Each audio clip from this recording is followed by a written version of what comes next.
Vous êtes-vous déjà demandé en voyant Carl's Jr. et Hardee's, ces deux chaînes ne se ressemblent-elles pas beaucoup? Eh bien, vous n'avez pas tort. Ces deux chaînes sont en gros des frères et sœurs du fast-food qui partagent le même visage. Mais ils insistent quand même sur le fait qu'ils sont des personnes totalement différentes. C'est pourquoi aujourd'hui, on répond à la question: quelle est la différence entre Carl's Jr. et Hardee's? D'abord, abonnez-vous à la chaîne Weird History Food. Laissez un commentaire et dites-nous quels autres mystères de la restauration rapide vous souhaitez découvrir. D'accord? Commençons là où toutes les grandes histoires de fast-food américain commencent, avec un homme, un rêve et une plaque de cuisson.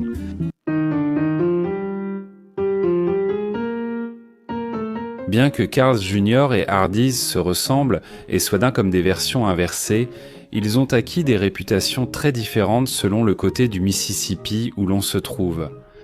C'est comme s'ils avaient décidé de lancer une expérience sociale à l'échelle nationale, et si deux restaurants étaient identiques, mais en même temps différents. Est-ce que quelqu'un s'en rendrait compte? Spoiler, oui, tout le monde l'a remarqué. Notre premier héros, Carl's Jr., le gamin de Californie. L'histoire débute en 1941 quand Carl Karcher emprunte $311 sur sa Plymouth pour acheter un stand de hot dog à Los Angeles. Rien ne symbolise mieux le rêve américain que parier sa voiture pour vendre des hot dogs sur un trottoir. Le stand cependant a très bien marché. Tellement bien que Carl et sa femme, Margaret, ont ouvert en 1945 un restaurant nommé Carl's Drive-In Barbecue. Puis, en 1956, ils ont ouvert deux établissements plus petits qu'ils ont appelés Carl's Jr.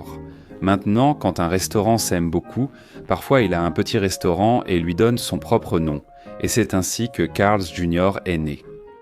Vision, un drive-in américain classique, bonne nourriture, service amical et accent sur la qualité, ce qui, dans les années 50, signifiait de la viande ressemblant vaguement à la photo. Le décor californien était important. La Californie du Sud des années 50, c'était en somme le Far West du fast-food.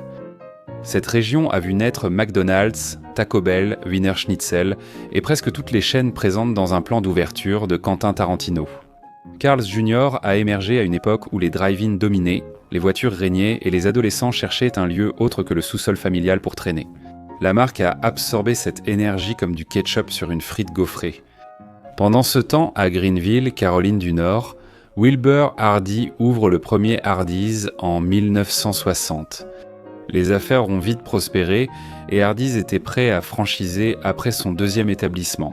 Cependant, la légende raconte que Hardy a perdu 51% de ses parts lors d'une partie de cartes. On dirait l'histoire d'origine de fast-food la plus typique du Sud imaginable.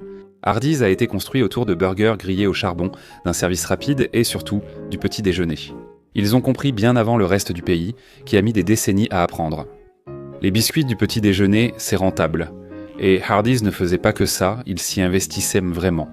Si Hardee's était une personne, il se lèverait à 4 heures du matin. Traire ses propres vaches, barater son propre beurre, faire cuire des biscuits et dire « Eh, je ne sais pas, je ne suis pas vraiment du matin ». Pendant ce temps, ils ont fait plus que nous tous réunis. Contrairement à l'enfance lumineuse de Carl en Californie, celle de Hardy s'est passée dans une région où le petit déjeuner est presque un sport. Si tu ne mets pas de sauce, quelqu'un viendra vérifier à 7 heures si tu es vivant. C'est pourquoi Hardy a frappé fort avec son programme de biscuits. Ce n'était pas seulement une bonne affaire, c'était un alignement culturel. Les biscuits n'étaient pas juste au menu, c'était un droit de naissance. Dans les années 1990, Carl's Jr. avait conquis l'Ouest, Hardy l'Est, et en 1997, CKE Restaurant, société mère de Carl's Jr., a racheté Hardy pour 327 millions de dollars. Cela a réuni les deux marques sous un même toit. Comme une version fast-food des Brady, mais avec bien plus de mayonnaise. L'idée, la domination nationale, une force unifiée du burger pour affronter McDonald's, Burger King et tous ceux qui osaient avec une friteuse. Mais c'est là que ça devient compliqué. Après la fusion, les deux chaînes ont adopté le logo de l'étoile souriante et le code couleur rouge et jaune. Si vous vous demandez qui a eu l'étoile en premier, c'était Carl's Jr. Leur étoile remonte aux années 60 en tant que mascotte de Carl, l'étoile joyeuse, bien avant que Hardee's ne l'adopte au début des années 2000. Donc en gros, Carl's Jr. était le grand frère qui avait la veste cool en premier, et Hardee's a dit « Ouais, c'est à moi maintenant ». Vous voyez, au début des années 2000, après la fusion, l'entreprise a essayé de faire en sorte que Carl's Jr. et Hardee's donnent l'impression d'être une seule marque. Cela signifiait les mêmes campagnes marketing, les mêmes publicités, parfois même les mêmes éléments de menu et la même période de nourriture extrême. Comme le Monster Stick Burger qui ressemblait plus à un défi qu'à un plat principal. Mais finalement, les dirigeants de l'entreprise ont compris quelque chose d'important. Les gens de la côte ouest ne mangent pas du tout comme ceux du sud-est. Les marques ont alors commencé à se séparer à nouveau. Tel un divorce chaotique dans la restauration rapide, où l'on partage encore une mascotte pour les enfants. Aujourd'hui, Carl's Jr. et Hardee's existent comme deux ex qui coparentent sans se parler. Voici comment la répartition géographique se présente. Hardee's possède plus de 1800 établissements dans 32 États, surtout dans le Sud-Est et le Midwest, ainsi que dans 13 pays à l'international. Carl's Jr. compte plus de 1100 établissements répartis dans 15 États, principalement dans l'Ouest et le Sud-Ouest. Cependant, leur présence internationale est plus importante, avec pas moins de 28 pays. Il y a certains États qui ont les deux, comme le Wyoming, le Kansas et le Colorado, ce qui signifie que certains Américains ont le privilège extrêmement rare d'être confus en temps réel. Imaginez sortir de l'autoroute et vous dire « Ce Hardee's n'était pas là la semaine dernière ?» Soudain, tu doutes de la réalité de ton appli de carte et tu te demandes si le fast-food devient conscient. Et c'est vrai, à l'international, Carl's Jr. est l'enfant préféré. Dans des pays comme le Mexique, l'Espagne et plusieurs au Moyen-Orient, Carl's Jr. représente la marque. Hardee's apparaît bien à l'étranger, mais c'est un peu comme ce cousin qu'on oublie jusqu'à ce que les fêtes arrivent. Pendant ce temps, les Américains coincés dans des régions où il n'y a qu'une seule de ces chaînes grandissent souvent en pensant que l'autre est une sorte de mythe, comme le Bigfoot ou In-N-Out sur la côte Est. Parlons maintenant de la nourriture, car c'est là que la différence de personnalité devient intéressante. Hardee's aime le petit déjeuner et propose des biscuits maison, sandwich, biscuits à la cannelle, raisins et sauce. En gros, tous les plats du petit déjeuner du Sud, à part le thé sucré et une perfusion. Si Carl's Jr. est l'adolescent cool qui dort jusqu'à midi, Hardee's, c'est ta grand-mère qui est debout depuis l'aube à préparer des biscuits avec la force de 1000 soleils. Carl's Jr. se concentre davantage sur les burgers grillés, les cheeseburgers western au bacon, les burgers au jalapeno et des sandwichs encore plus gros. C'est plus l'énergie du fast-food californien, c'est-à-dire que ce n'est pas sain, mais on a l'impression que ça vient d'un grill, alors on peut peut-être faire semblant que c'est sain. Quand il s'agit de poulet, Hardee's opte pour des tenders de poulet panés à la main, des sandwichs au poulet frit et un assaisonnement à la mode du Sud. Carl's Jr. est plus épicé et plus expérimental. On parle de poulet Santa Fe, de poulet épicé et de curiosités en édition limitée, comme les sandwichs au poulet en croûte de panko. Les accompagnements sont totalement différents. Hardee's propose des biscuits, des galettes de pommes de terre et parfois de la purée de pommes de terre. Carl's Jr. propose des frites gaufrées, des frites épicées, des rondelles d'oignons et parfois quelque chose de complètement aléatoire qui est venu à l'équipe marketing dans un rêve. N'oubliez pas, le petit déjeuner chez Hardee's est si important que beaucoup de franchisés disent vendre plus avant 10h30 qu'après. Carl's Jr. propose aussi des burritos au petit déjeuner. Les différences de menus ne sont pas subtiles. On dirait que les restaurants accentuent volontairement les stéréotypes régionaux. Les habitants de la côte ouest aiment les plats épicés et la nouveauté, tandis que les gens du sud veulent de la sauce et des glucides. Est-ce que ce sont des généralisations ?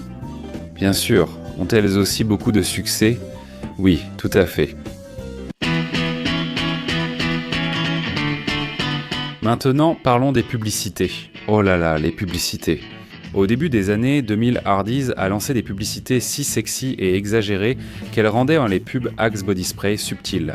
Leur slogan salace comprenait plus qu'un morceau de viande et nommer nos trous. Oui, pour des biscuits. C'était totalement et clairement à propos de biscuits, bien sûr. Vous pourriez deviner qu'à l'époque, leur équipe marketing était surtout composée de garçons de 14 ans. En 2015, Carl's Jr. a dit « Tiens mon burger » et a lancé sa propre pub tristement célèbre. Un mannequin se promenait dans un marché fermier, filmé de façon à donner l'impression qu'elle était nue, tout ça pour faire la publicité d'un burger tout naturel. Les blagues se faisaient toutes seules.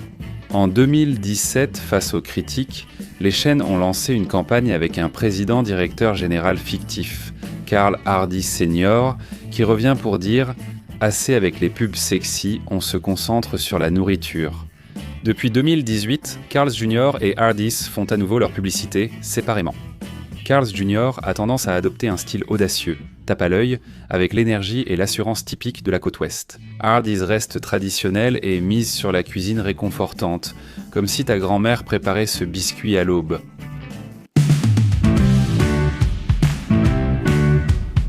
La tentative d'unifier Carl's Jr. et Hardee's était vouée à l'échec dès le départ. C'était comme essayer de combiner un bûcheron et un surfeur en une seule personne. Techniquement possible, mais profondément déroutant. Aujourd'hui, l'entreprise l'a compris. Hardee's réussit dans les petites villes et communautés rurales, tandis que Carl's Jr. prospère dans les grandes villes et zones suburbaines. Essayer de fusionner leurs identités a embrouillé les clients et agacé les franchisés. C'est comme venir à l'école et que la prof dise « Maintenant, on t'appellera par le nom de ta jumelle ». Non merci. En séparant les marques, chaque chaîne a exploité ses atouts, ciblé sa région et développé un marketing efficace. Les dernières campagnes ont eu plus de succès et les deux chaînes semblent désormais se connaître. Et vous savez quoi ? C'est plus que ce que la plupart des gens pourraient en dire d'eux-mêmes.